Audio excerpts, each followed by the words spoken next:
Ce n'est pas la seule fois où l'intérêt national est ignoré, sinon bafoué par Benjdid.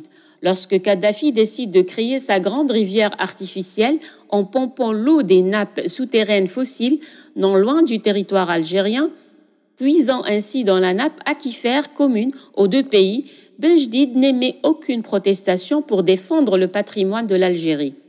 Les besoins en eau des régions sahariennes algériennes sont au moins aussi importants que ceux de la Libye. La ressource souterraine non renouvelable est pompée au nez et à la barbe de l'Algérie sans susciter la moindre réaction du pouvoir politique. Benjdid, dès qu'il est confronté à un problème qui nécessite de la réflexion et de la décision, tergiverse et laisse le temps arranger les choses. Mais le temps souvent pourrit les choses. J'ai connu feu Mohamed Sdir Ben Yahya lors du voyage présidentiel qui nous a menés à Belgrade, New Delhi et Pékin, puis aux Émirats arabes unis. Ce voyage de près d'un mois est instructif à plus d'un titre, mais au fond sans aucun intérêt pour notre pays. Le seul dossier traité au cours de ce voyage concerne la réalisation d'une usine d'armement et une autre de munitions. Les prix obtenus auprès des Chinois sont 4 fois moins chers que ceux proposés par nos amis serbes. Dès notre arrivée à Belgrade, les Serbes nous annoncent qu'ils ne prennent à leurs frais que 10 personnes, soit uniquement les membres de la délégation officielle. Les autres, environ 115 personnes, sont à notre charge.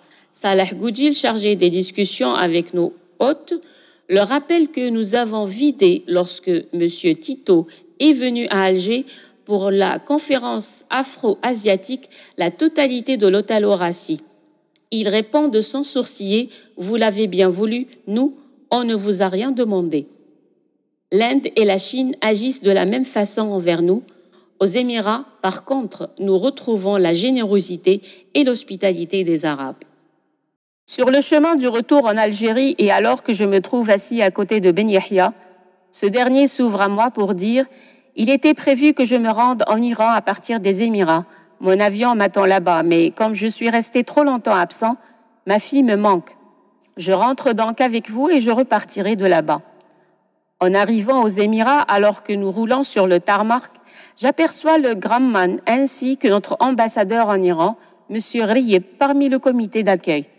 Une semaine après notre retour, j'apprends la triste nouvelle. L'avion de notre ministre des Affaires étrangères est abattu au-dessus de l'Irak. Aucun survivant parmi la délégation et l'équipage. Que Dieu ait leur âme. Mais revenons à cette rencontre avec les chouyours. Je me demande si le cheikh en face ne se paye pas ma tête quand il me dit vouloir aller sauver sa dame. Qu'importe, j'opte pour l'explication patiente. Un cours de géostratégie. L'éloignement, l'hostilité des voisins de l'Irak, la politique des grandes puissances occidentales et les possibilités réelles de l'Algérie. Abbassi revient à la charge avec de grandes amplitudes. Pendant qu'il plane, je repense à la ruée sur les casernes provoquées par Ben Bella en 1963 lors de la brève guerre des sables qui oppose l'Algérie et le Maroc et les difficultés de tout ordre, logistique principalement, qui en découlent. La caserne Ali Khouja sur les hauts d'Alger est submergée par un raz-de-marée de peuple. L'odyssée des quelques centaines de volontaires retenus est chaotique et pénible. Mais les situations ne sont pas les mêmes. Ces gens en face de moi ont d'autres arrière-pensées. Du côté de l'Amtaras, dans le Bel-Esma, à la périphérie ouest de l'Aurès, d'où je suis natif, on raconte beaucoup d'histoires de lions. Un fauve en mal de chair fraîche propose un marché léonien à un modeste herbivore. Je te donne un quintal d'orge, mais je te dévore après. Les chouyours se méprennent sur le sens de mon sourire. Ali ibn Hajj fait dans le théâtre des citations coraniques, des dires de grands érudits et de belles sentences de sang cru, avec force moulinée des avant-bras et de l'index. Il se croit dans un meeting. La conclusion de la diatribe de l'idole des mosquées militantes d'Alger est à la mesure de la réputation du personnage. Si dans 3 jours, nous n'obtenons pas satisfaction, nous agirons. Un ultimatum ? Oui, martèle Ben Hajj. Abbassi se rejette en arrière, visiblement effrayé par l'audace de son compagnon. Les autres chouyours baissent la tête. Le silence devient assourdissant, je maîtrise ma colère, je me lève, marquant la fin de l'entretien. Les autres font de même. Dans 3 jours alors. Ali ibn Hajj confirme, dans 3 jours. Je hoche la tête de haut en bas, une façon de leur dire que j'ai tout compris. J'appuie sur un bouton, un planton vient raccompagner l'état-major du fils. Avait une connaissance au moins approximative des causes et des effets des crises qui émaillent la vie politique algérienne depuis 1962, il saurait que l'une des raisons du coup d'État de 19 juin 1965 est la tentative de constitution par Ahmed Ben Bella d'une milice populaire pour inverser le rapport des forces en sa faveur face à une ANP entièrement entre les mains de Houari Boumediene. Ce ne sont ni les jeunes recrues du fils qui bombent le torse au passage des cortèges officiels en agitant la banderole Belvote ou la Belbalote, ni les rodomontades d'Abbassi relatives au déboire des armées russes en Tchétchénie qui m'inquiétaient, mais la capacité des intégristes à mobiliser la rue. Le souvenir des heures tragiques d'octobre 88 est encore présent dans toutes les mémoires. Il faut, en octobre 1988, des prodiges de valeur aux éléments d'intervention pour parer au feu qui monte de toutes parts. Les gros porteurs de l'armée de l'air volent sans désemparer d'un point à l'autre du territoire pour déverser leur lot de gendarmes épuisés par le manque de sommeil. La foule est une machine de guerre. Les foules déchaînées sont une machine de guerre. À la longue, lorsque le pouvoir en face répugne à verser le sang, elles ont toujours le dernier mot. La pression sur Benjdid pour l'amener le plus vite possible vers la formalité du vote devient permanente. Alger a une place importante dans la stratégie du fils. L'exemple iranien a fait bonne école. Tout ce qui se passe dans la capitale est immédiatement visible par les médias et les diplomates étrangers qui informent leur gouvernement. Les organisateurs des manifestations procèdent contre rétribution à des déplacements massifs de sympathisants des zones rurales vers Alger. Les mosquées qui maillent les quartiers populaires répercutent les appels à la mobilisation. Les militants les plus aguerris, structurés à l'échelle de l'immeuble, de la rue et du quartier, sont aux commandes. Leur détermination et leur maîtrise de l'organisation assurent un large succès aux opérations. Pour fanatiser davantage ses partisans, Abbassi Medani fait intervenir directement Dieu en faveur de son parti. En mai 1990, au plus fort de la campagne électorale pour les municipales, au-dessus d'un stade comble de la capitale, au moment où, après force dévotion, le leader intégriste évoque le nom d'Allah, les lettres qui composent le cri de ralliement des djihadistes du monde entier, Allah Akbar, apparaissent en motif de lumière sur l'écran bas des nuages. Ce qui procède d'une utilisation grossière du laser soulève une immense clameur hystérique. Le miracle divin fait tomber en catalepsie des milliers de jeunes. L'inqualifiable manipulation psychologique montre à quel degré d'avilissement de l'islam les intégristes s'adonnent pour obtenir le ralliement des foules. Un mois plus tard, le fils emporte la majorité des communes. Il fait main basse sur les fichiers électoraux. Dans chaque district, il sait qui est qui. Ses militants font le tri. Des centaines de milliers de cartes électorales sont détruites. Les budgets ainsi que les moyens matériels et humains de ces collectivités passent sur leur coupe. Ils vont être mis à la disposition des groupes paramilitaires qui préparent les offensives terroristes qui vont embraser l'Algérie au cours de la décennie 1990. Au mépris de la Constitution et de la loi, la devise de la République par le peuple et pour le peuple est effacée du fronton des communes et remplacée par Beladia Islamia, commune islamique. Les murs croulent sous les inscriptions coraniques qui appellent à la mobilisation des croyants contre les mécréants, au djihad et à la purification des mœurs. Des nervis aux ordres régentent la société par la terreur. La musique est déclarée blasphématoire. Les conservatoires sont occupés et les instruments de musique brisés. Des spectacles sont interdits par la violence. Sous le prétexte qu'ils ont organisé des réveillons de fin d'année, hôtels et restaurants sont saccagés. Des chanteurs populaires tels Mskoud ou Ait Mgellet sont sommés alors qu'ils sont sur scène d'interrompre leur récital.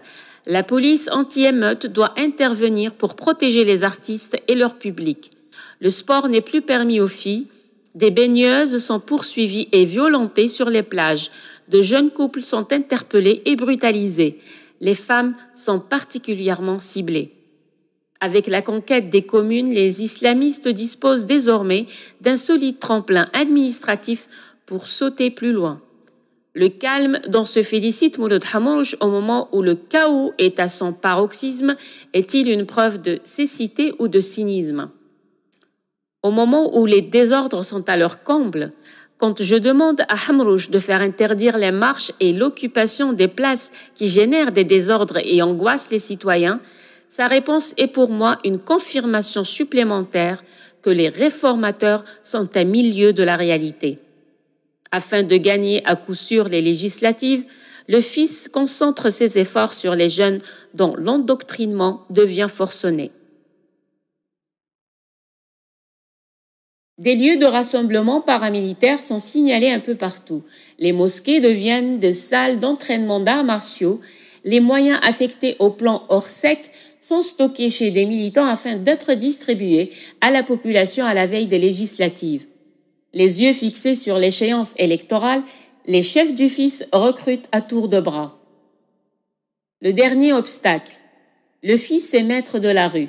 Ses sbires terrorisent la population. Le président de la République est sans réaction, attaqué de toutes parts, trahi sur ses côtés, manipulé par celui qui espère le remplacer. Il ne sait plus où donner de la tête. Il reste un obstacle devant le fils, l'armée.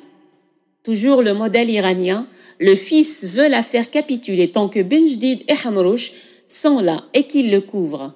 Comme il n'est pas possible de la faire basculer de son côté, il développe à son détriment une stratégie de délitement de l'intérieur en attendant de renforcer, de structurer et d'équiper l'armée islamique du salut.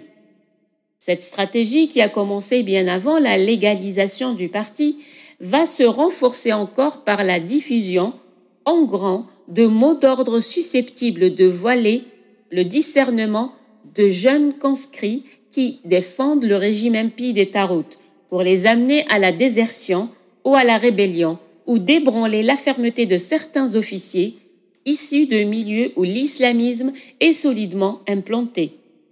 Ceux qui ont un relais parental dans l'armée tentent de mettre en place des verrues corrosifs sur certains maillons de la chaîne de commandement réputés proches des thèses islamistes.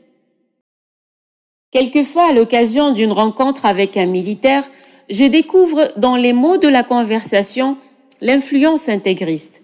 Dans les rapports des services, j'apprends qu'un tel a mis son épouse et ses filles en mode gilbeb, et tel autre se montre ostensiblement pratiquant, de préférence dans une mosquée militante. Comme je me refuse à faire de l'objection de conscience, j'annote simplement S, surveiller. Chaque militaire est libre de son islam pourvu qu'il ne le revête pas de son uniforme. Quelques rapports se faisant alarmistes, je mets en place une commission ad hoc chargée d'étudier les cas de propagation au sein de l'armée de l'idéologie intégriste. Elle n'a pas trop de grain à moudre. Une poignée d'officiers est mise à la retraite anticipée, une autre acquise à l'idéologie islamiste, mais en même temps loyale envers l'institution, demande à quitter l'armée. J'accède volontiers à son désir. Les fatwas, certaines tiennent de la propagande outrancière, ne reculent devant aucune distorsion du texte coranique. Elle assimile le service militaire dans les rangs d'une armée commandée par des traîtres au service de la France à un acte contraire aux enseignements de l'islam. Les affidés déversent des torrents d'injures et de calomnies sur les membres de la haute hiérarchie militaire. Ils reprennent à leur compte la vieille antienne des transfuges de l'armée française. Le personnel de la maison est approché, femmes de ménage, chauffeurs, jardiniers. Les encadreurs de quartier font des enquêtes pour trouver les adresses exactes des officiers supérieurs, pour connaître leur habitude, pour repérer les écoles que fréquentent leurs enfants, en prévision d'une action éradicatrice, soudaine, violente et généralisée, à l'instar de celle exécutée en Indonésie dans les années 60 par le PKI et qui décapite en une seule nuit une partie de l'élite de l'état-major de l'armée indonésienne. Il lance des rumeurs. Benjdid aurait décidé ma mise à la retraite anticipée ainsi que celle d'une dizaine de généraux.